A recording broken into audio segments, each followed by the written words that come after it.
Hey there, guys. Welcome back to another episode. Warren here. If you're new here, welcome. If you're returning, welcome back. Hey, today I want to talk about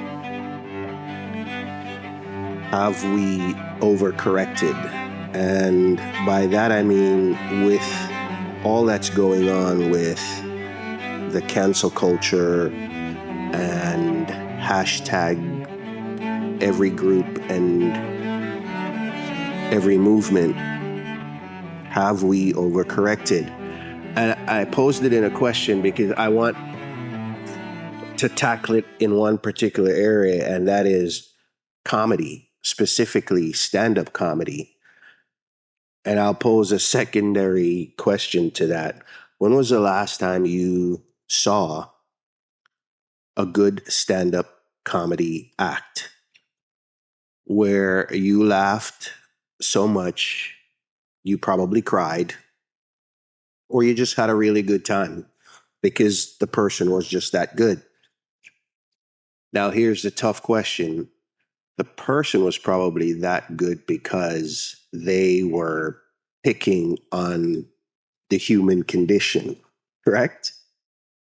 Because most times, and really good stand up, specifically comedy, is based on the human condition, where it challenges norms, pushes the envelope a little bit, pushes boundaries, and of course, its most important contribution is that it adds to the social commentary of the day, right?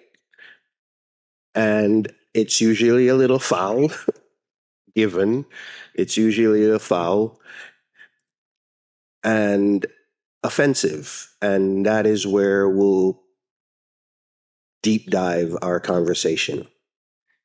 Hey, so I left the last spot we were at because the weather wasn't cooperating there. So I figured I'd try to find a drier spot and a more scenic spot. I was actually getting the oil changed on my car, so there wasn't much scenery around where that was. But I mean, seriously, back to our conversation.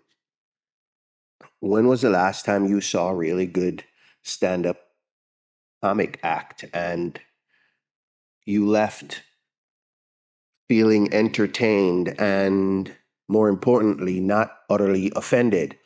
And that brings me to the other part of our conversation that I want to be delicate with, and but actually get into talking about. And that is, I mentioned that stand up comedy in and of itself adds to the social commentary of the day. And it does. It should force us to look inward and question why we feel the way we feel and the things that we're going through, those external things that environment and society and the universe throws at us. It I think it should allow us to question that, but because of the cancel culture, and don't get me wrong, I don't want to be insensitive, like I said, you can't always write your entire script on the backs of marginalized groups, um, marginalized individuals. You can't keep doing that. But that being said, we have to look internally too, I think. And when those comedians and comics make the jokes about the things that we are also struggling with questioning and why things are the way they are, I think instead of looking at the comics as being asses and insulting us and making us feel marginalized and less important than we think, instead of doing that, I think we should add that. That should be added to the fabric of us questioning why things are the way they are and why we feel the way we feel. I mean, that's how I feel about it. How do you feel about it? I mean, I'd love to hear your comments in the comments about this topic, because I think it really is important, because again, there has to be a balance. I like to say the band cannot play the same song all night. And but I mean, if it is true that comedy allows us to look inward and allows us to challenge norms and push boundaries, if we agree that it does those three particular things very well in its heyday, then why is it that we can't also understand that by pushing it aside, by pushing all these things away and pushing these people underground? Because some of them try to flex, and some of them try to go to other places where their comedy is needed, warranted. But you and I both know that it's not the same, because the same constraints that the cancel culture has brought on, the networks are afraid of those. And so the networks don't take on controversial people and controversial topics. And so the comedy is watered down, and at best you might smile or chuckle, but it's just not the same. So it forces these people to go to smaller markets, because in saying that, the question I asked earlier about have you seen a good show lately, there are shows, but they're in these tiny markets that you probably will never hear about unless you follow that particular person's career and you search for them, or you're just searching for a good comedy act.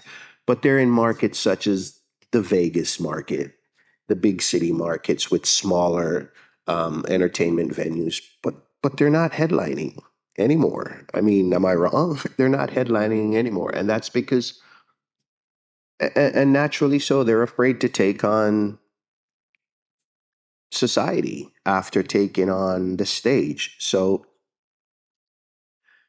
but I mean, have we, by me saying that, have we overcorrected? Have we gone so far to making it right the wrongs that have been done for on these groups and these individuals?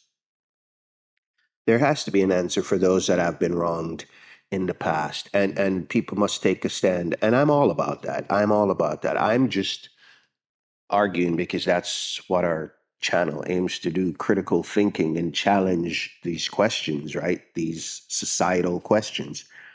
So I'm not debating that there needs to be a change. What I'm saying is, where is the fine line and where is the balance? And I'll come to what I think we can do in terms of balancing the two and getting back to a place where we can be entertained again and laugh at ourselves and look internally.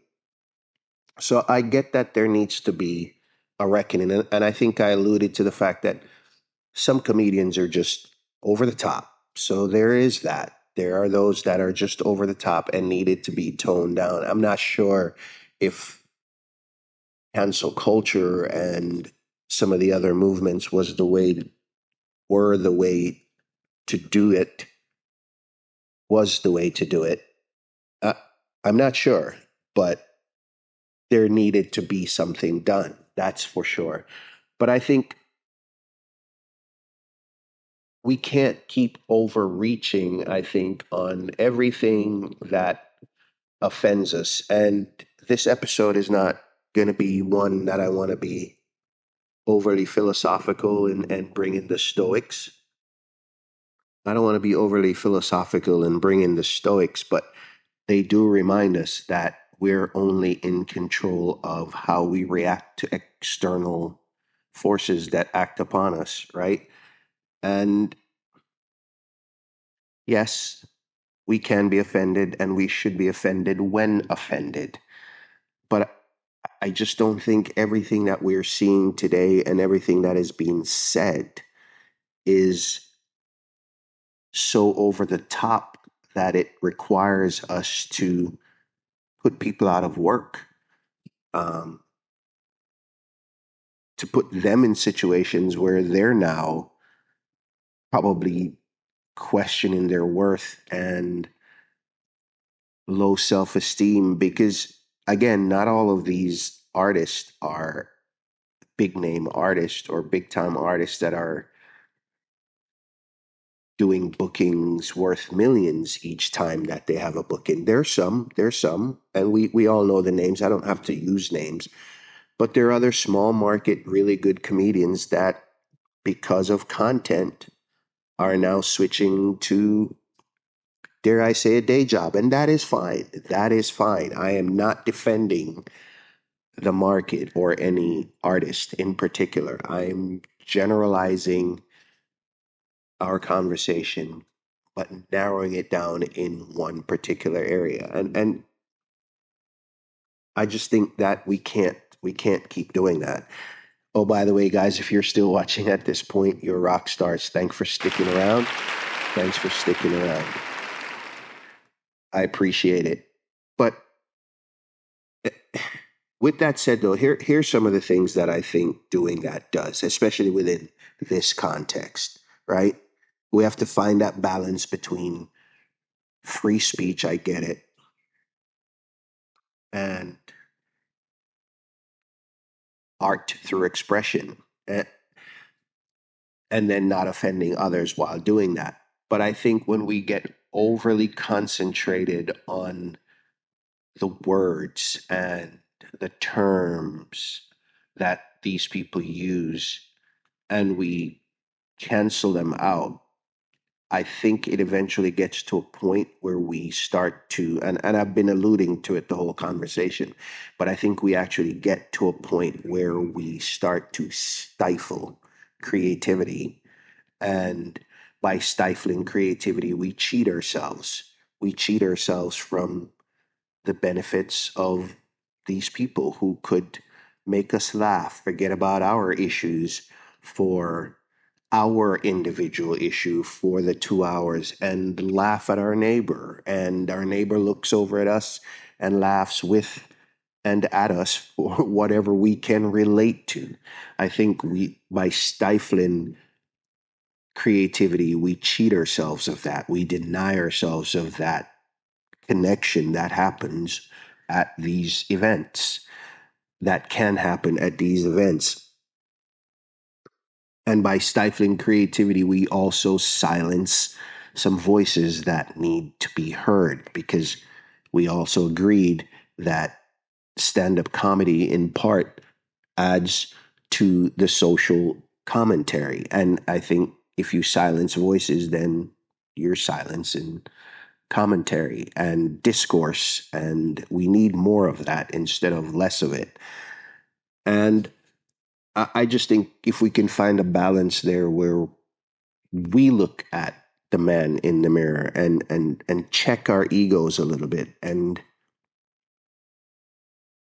dare I say soften our stance on some things to the point where we can at least hear somebody's context, in whatever context, laugh if we find it funny, question it if we need to question it, and move on and move on. I don't think, again, unless an individual or a group is acting in a way where it is hurtful and it is damaging to the fabric of society and marginalized groups and marginalized individuals within that society, unless someone, or if someone is operating where they're targeting, and it can be proven, because I think things like that can be, and they're targeting, yeah, by all means, those people need to be held in check.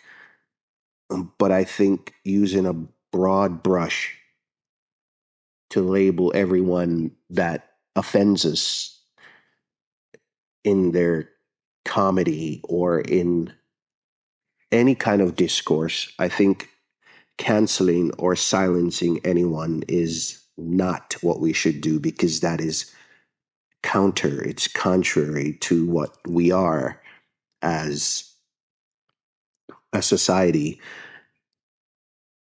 and as a nation. But I mean, I just wanted to talk about that, and I hope I didn't. Like I said, if you're still watching at this point, you're rock stars. I appreciate it.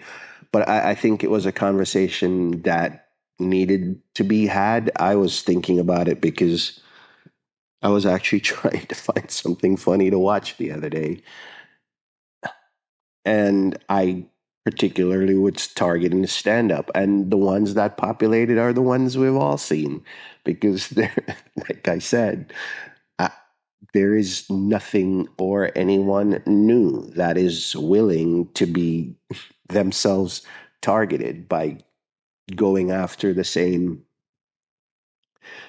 old jokes. But those same old jokes are our same old issues. They're what we deal with every day: racism, sexism, unfairness in our society, the law, politics, religion, our families, ourselves.